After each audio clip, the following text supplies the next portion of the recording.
হয়রানির দিন শেষ। এবার এসির হাওয়া খেতে খেতেই শিয়ালদা থেকে সোজা সেক্টর 5। হ্যাঁ, ঠিকই শুনছেন, বিস্তর টালবাহানার পরে 11ই জুলাই শিয়ালদা মেট্রোর উদ্বোধন হতে চলেছে। যাত্রী চলাচল শুরু হবে 14 তারিখ অর্থাৎ বৃহস্পতিবার। আর ন্যূনতম ভাড়া ঠিক করা হয়েছে 10 টাকা।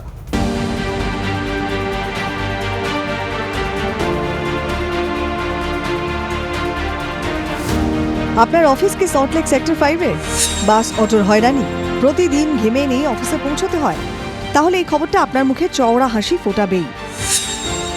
কারণ অবশেষে 11ই জুলাই সোমবার শিয়ালদা মেট্রো স্টেশনের উদ্বোধন হচ্ছে। সূত্রের খবর, উদ্বোধন করবেন কেন্দ্রীয় মন্ত্রী স্মৃতি ইরানি। 14ই জুলাই থেকে শিয়ালদা সেক্টর 5-এ যাত্রী পরিষেবা চালু হবে। তাই কাল ঘাম ছুটিয়ে দেরি করে অফিস ঢোকার দিন শেষ। এবার শিয়ালদা থেকে এসি মেট্রোতে ঠিক সময় পৌঁছে যেতে পারবেন আপনার অফিস পাড়ায়। কোন পথে মিলবে এই পরিষেবা? ইস্ট ওয়েস্ট মেট্রোর এই রুটটি শিয়ালদা স্টেশন থেকে Phoolbagan, Salt Lake stadium, Bengal chemical, city centre, central park, Karunamoyee হয়ে সল্টলেক সেক্টর 5 পৌঁছচ্ছে।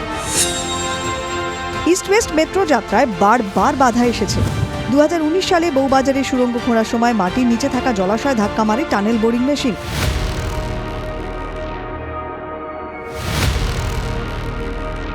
ফাটল ধরে বেশ কয়েকটি বাড়িতে। তারপরে নির্বিঘ্নে সুড়ঙ্গ খোঁড়ার কাজ শেষ হলেও 2.5 বছর পরে টানেল বোরিং মেশিন তোলার সময় ফের বিপত্তি। ফলে শিয়ালদা পেরিয়ে এসপ্ল্যানেডের পথে কবে ছুটবে মেট্রো সেটা এখনও অনিশ্চিত। কিন্তু সেক্টর 5 থেকে শিয়ালদা পর্যন্ত মেট্রো চালাতে সমস্যা কিছু ছিল না। ফুলবাগান পর্যন্ত মেট্রো চলছিলই। গত মার্চ মাসে শিয়ালদা পর্যন্ত ট্রেন চালানোর অনুমতি দেন রেলওয়ে সেফটি কমিশনার। সেফটি কমিশনারের অনুমতির মেয়াদ থাকে 3 মাস। তাই বাংলা নববর্ষে শিয়ালদা পর্যন্ত পরিষেবা চালু করতে চেয়েছিলেন মেট্রো রেল কর্তৃপক্ষ, কিন্তু শেষ পর্যন্ত তা হয়নি। জুনে একবার পরিষেবা চালুর কথা হয়েছিল, তখনও উঁচু মহলের অনুমতি মেলেনি। ফলে অনুমতির মেয়াদ বৃদ্ধির জন্য আবেদন করেন মেট্রো কর্তৃপক্ষ। সেই অনুমতি এখন মিলেছে। এখন আর দেরি করতে চাইছে না মেট্রো কর্তারা।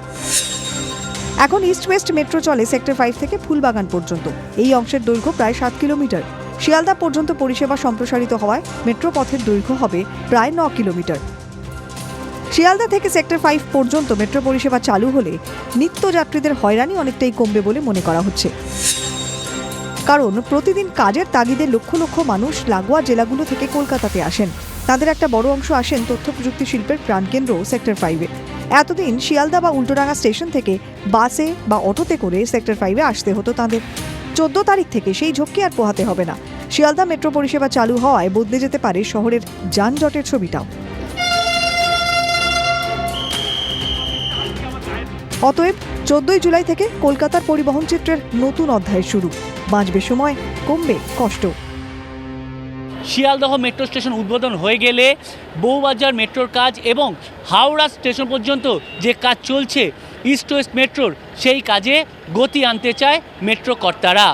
ক্যামেরায় চাঁদ মিয়ার সঙ্গে সায়ন্ত ভট্টাচার্য, TV9 বাংলা, কলকাতা।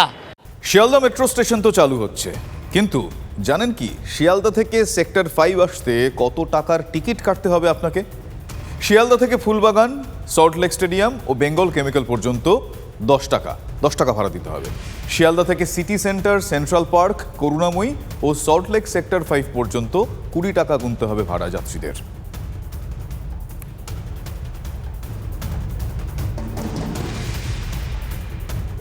টানাপোড়েনের পর অবশেষে যাত্রা শুরু করবে শিয়ালদা মেট্রো, কিন্তু উদ্বোধনের কথা সামনে আসতেই শুরু হয়ে গিয়েছে বিতর্ক। স্মৃতি ইরানি যেদিন শিয়ালদা মেট্রোর উদ্বোধন করবেন সেদিন যে শহরেই থাকছেন না মুখ্যমন্ত্রী মমতা বন্দ্যোপাধ্যায়, আর এই বিষয়টা নিয়েই তৈরি হয়েছে একটা বিতর্কের বাতাবরণ। অপেক্ষা অনেকদিন থেকেই করছিলেন সাধারণ মানুষ। শিয়ালদা থেকে সেক্টর 5 মেট্রো পথে জুড়ে গেলে তথ্য প্রযুক্তি তালুকে কাজ করা হাজার হাজার মানুষের সুবিধে হবে। সেক্টর 5 থেকে এতদিন ফুলবাগান পর্যন্ত মেট্রো চলতো, এবার সেটাই পৌঁছে যাচ্ছে প্রাণকেন্দ্র শিয়ালদায়। 14ই জুলাই থেকে সেক্টর 5 থেকে শিয়ালদা মেট্রো যাত্রা করার সুযোগ পাবেন সাধারণ মানুষ। 11ই জুলাই উদ্বোধন শিয়ালদা মেট্রোর। উদ্বোধনে কেন্দ্রীয় মন্ত্রী স্মৃতি ইরানি। আর এখানেই শুরু হয়েছে রাজনৈতিক বিতর্ক। কেন স্মৃতি ইরানি? রাজ্যের শাসক দল তোপ দাগছে। সৌজন্যবোধ বাহানা করে করে যে কবে মুখ্যমন্ত্রী থাকবেন না, কবে মুখ্যমন্ত্রী থাকবেন না, এই বাহানা করে করে এসে দুম করে তারা উদ্বোধন করে দেবে। আরে মুখ্যমন্ত্রী তোমার উদ্বোধনে যাওয়ার জন্য লালিত নয়, কিন্তু বাংলার মানুষ জানে যে এই পুরো আমরাও ট্রান্সপোর্ট ডিপার্টমেন্ট থেকে এই মেট্রো রেলগুলো যাতে সফল হয় তার জন্যে তাদের ধরে আমি একটা ট্রান্সপোর্ট প্ল্যানিং তৈরি করেছি। শুধু মেট্রো চালালে লোক আসবে না। বিজেপির দ্বিচারিতা, বিজেপির মূল্যবৃদ্ধি, বিজেপির জনবিরোধী নীতির যে কটা মুখ আছে এই স্মৃতি ইরানি তার অন্যতম। ওকে যত আনবে, যদি আনে, তাতে মনে পড়বে যে বিজেপি কিভাবে মূল্যবৃদ্ধি নিয়ে দ্বিচারিতা করছে। প্রাক্তন কেন্দ্রীয় মন্ত্রী বাবুল সুপ্রিয়র কথায় আবার স্মৃতিচারণা। তার দাবি অনুষ্ঠানে মুখ্যমন্ত্রীকে ডাকা উচিত। মানুষ চড়বে, আনন্দ পাবে, সুবিধে হবে মানুষের সেক্টর 5 থেকে। শিয়ালদার যখন ধস নেমেছিল সেই সময়কারও সমস্ত ব্যাপার সব মনে আছে। কাজটা হচ্ছে, আপনারা অ্যাকনলেজ করছেন। আমায় ডাকলো কি না ডাকলো সেটা সত্যি হয়তো খারাপ লাগবে, কিন্তু আমি এ নিয়ে আর বিশেষ কিছু ভাবতে। রাজ্যের শাসক দলকে পাল্টা তোপ দিতে ছাড়ছে না গেরুয়া শিবিরও। এর আগে যেদিন আরবি রেলওয়ে ওভারব্রিজের উদ্বোধন মুখ্যমন্ত্রী করে এলেন হুগলি জেলায়, সেটা কোন রাজনৈতিক শিষ্টাচার ছিল?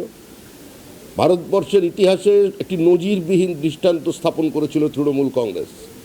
আসলে শিষ্টাচার, অসহিষ্ণুতা নিয়ে যারা কথা বলছেন, আজকে সেই তৃণমূল কংগ্রেসের রাজনীতি হচ্ছে ঘৃণার রাজনীতি, প্রতিহিংসার রাজনীতি, অসহিষ্ণুতার রাজনীতি, শিষ্টাচার বিরোধী রাজনীতি, কেন্দ্র সরকার বিরোধী রাজনীতি এবং সর্বোপরি যুক্তরাষ্ট্রীয় পরিকাঠামোর বিরোধী রাজনীতি। উদ্বোধন নিয়ে বিতর্ক আছে, কিন্তু আমার আপনার মতো সাধারণ মানুষ চাইছে যাতায়াতের সুবিধে। তাই মেট্রোর চাকা গড়ালেই স্বস্তি। Bureau report, TV9 Bangla.